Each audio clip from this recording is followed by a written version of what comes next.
I mean, did you guys see the news out of Europe? Like Yes. with all the regulators basically Yes. coming after big tech again with regards to some of them like pretty much monopolistic practices some of the big tech people have. So you kind of you kind of don't want a society where just a few companies pretty much control all of the access to media and other forms of content, because then they just have too much power over the world. So right now the Europeans, they have certain laws that require, and like pretty much that there is, as I don't know, how do I describe it without saying too formal, but basically you can't be overly overly powerful, and you're not like you're not letting competition thrive basically. So because of that, they're looking at a lot of these big tech companies very closely, and I think to some degree I think it's warranted, especially if you look at like the media landscape, like now that you have Google, Amazon, Microsoft, well, not Microsoft as much, but well, technically Microsoft through video games, but basically all sorts of media now is being pretty much going controlled by these big 5 or 6 companies, right? So all forms of media and entertainment have to go through them for one thing or another, whether it be for cloud service hosting. And then now they're actually competing against other media companies. So it's something that we spoke about yesterday as well. So I think overall, the playing field needs to be a little bit more fair. It's not good for investors, of course, because a lot of these regulations, they come with a cost. Even if they're frivolous in nature, they could end up really tanking some of the forward projections of like some of the companies that we spoke about. Similar, like But Chris, how do you do that? How do you do that when that's essentially the end game for capitalism, right? Like they're just doing what they're doing. They're growing market share. They're not doing anything illegal. How do you rectify those things with capitalism? well, the thing is, capitalism, unbridled capitalism, is actually really bad. Like you don't want that. Like you don't like I'll give you an example. Back in the day, you had Standard Oil, right, with Rockefeller, right, where basically he basically outcompeted all the other oil producers out there, and he was literally the guy with total control over the oil industry in the United States. Had anti-competitive laws not been created, this guy would have been able to have pricing power, and over he would have had way more power than even the US government, because our day-to-day lives would have been controlled by these people. So it's similar to like right now with big tech. Do you want big tech to be in such control that if you say something that goes against their narrative, you could be deplatformed and you can't make a living, or you can't, or your business can't thrive or survive? You kind of have to have some level of controls where capitalism has to be somewhat tamed in a way that's fair for the little guy and for like new people to come into the market. So why do you think the screw? Wait, Go ahead, real bro. quick. A counter to that is this: when you have a product, it's very easy to do that. Hey, you're not allowed to control. You can only control this many barrels of oil, right? You can't control this percentage of the supply. But you can say to Google tomorrow, you have to break off the search division and it has to be its own thing or whatever it is, right? But how do you make people use that service? When it's a service, I think it's a lot harder to not to break up a monopoly because it's so entrenched.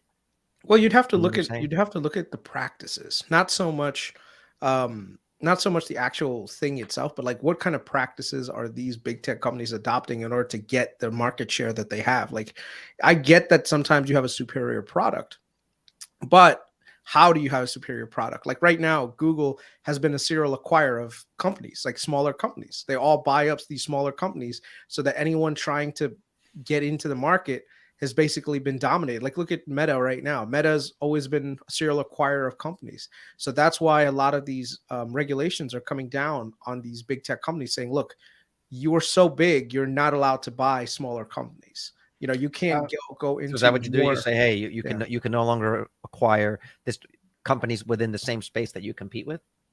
Pretty much, because other than that, because if you don't, what ends up happening is anytime a new competitor comes, you just buy them out, and that's it. And now you have pricing power.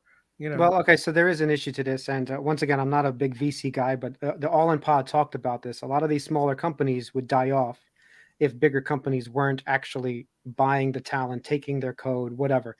Not every startup becomes a multi-billion-dollar company. Some of them do have to sell, and if Google can't buy small little shitty companies, like Meta was just blocked from buying some gaming company.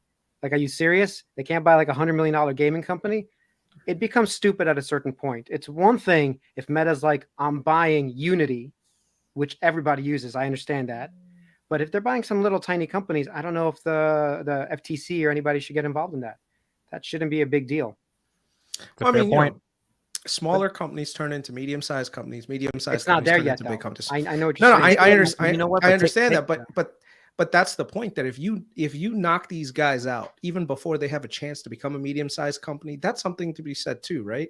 Where let's say every time a new entrant comes into the market, even at the off chance that they could become a competitor one day, you're just like, whatever, pay the price, buy them out, close the door on them ever gaining any market share in the future. You know. So once again, David Sachs is saying this, not me, but he clearly said that these smaller companies want to sell to these players. They want to. They actually start businesses sometimes to sell to them. And if you stop that funnel, you might stop some actual industries from growing because they expect at some point to actually sell out.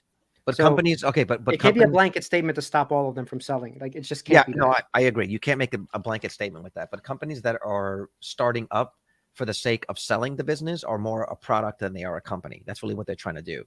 They're trying to create a product that somebody can then integrate into their system. The example that I look back to is the guy that wrote the newsstand app, where it was basically aggregating all of the news articles, creating a custom feed based on your input preferences. So you say, I'm into space, I'm into politics, I'm into this, I'm say left-leaning, right-leaning. You would read a bunch of articles on it, you would give it thumbs up, and it would use that algorithm to feed you more of the things that you liked. Apple eventually built that into the OS, didn't actually buy the guy out, but then people suddenly didn't want the newsstand app anymore. Now you could argue Carlos down for some reason. It's always freaky to see. There you go. Now you could argue that hey, maybe the guy was doing that because he eventually wanted to be bought out or acquired by Apple. But you could make a stretch. It's not so much of a stretch to think what that company could have become had it have been left alone to do its own thing. And Apple didn't eventually turn that into Apple News. Do you get what I'm saying? Yeah. Yeah, but once again, the point is a lot of these companies would not survive forever. So most startups do go bust, and if there is no exit, there's a lot of pain that will come from that too that we're not accounting for right now. Yeah, but I mean, what you're saying is that you have to let them get acquired so that they don't like. Some of them do. We're not here, right? But we're not here to keep them from going out of business. You're trying to prevent me. You're trying to prevent you're trying to prevent a much bigger problem, which is one or two or three companies basically controlling all of the flow of information on the internet. That's a lot of power. That's almost more power than what's his name? Vitaly's like, if Google tries to buy Audia, don't let them stop. Don't stop them. Let the fucking deal happen. Me and Chris need an exit I'm thinking strategy. Spotify would buy you out or something, you know? Bro, I think Google's buying Spotify. The more I look at Spotify's numbers, I don't know how they survive, bro. I feel like all those companies need one, right? Like Apple has Apple Music. Google buys them. Yeah. Apple Music. Amazon. You know, by the way, Apple bought a record label yesterday for classical music. They bought the whole label. They just got all the I mean, I guess there's a market that listens to classical stuff, but yeah. You see, this is what I mean. Like Apple acquiring it just feeds into the Apple ecosystem, which is fine. And now you have like Amazon acquired MGM. Hold on, I'm sorry to interrupt, but I want these in the spreadsheet right now. These super chat. Okay, we'll do this after Chris' point. Go ahead, Chris. Yeah, no, I'm just saying. Like, look at Amazon. Amazon bought MGM Studios and all the library content. See, the thing is, Amazon, Google, these guys, they can weather losses in content creation for a long time. All these other businesses that are out there can get bought out, and then eventually now you just have a few players, in which case it's bad for workers, it's bad for anyone else trying to break into the market, because now the doors, there's a lot less doors out there. So this was a small company. They were only doing like 10 million in revenue, so Apple took them off the market. But for the founder, it must be life-changing, the exit. For Apple Music users, it's just more content for them.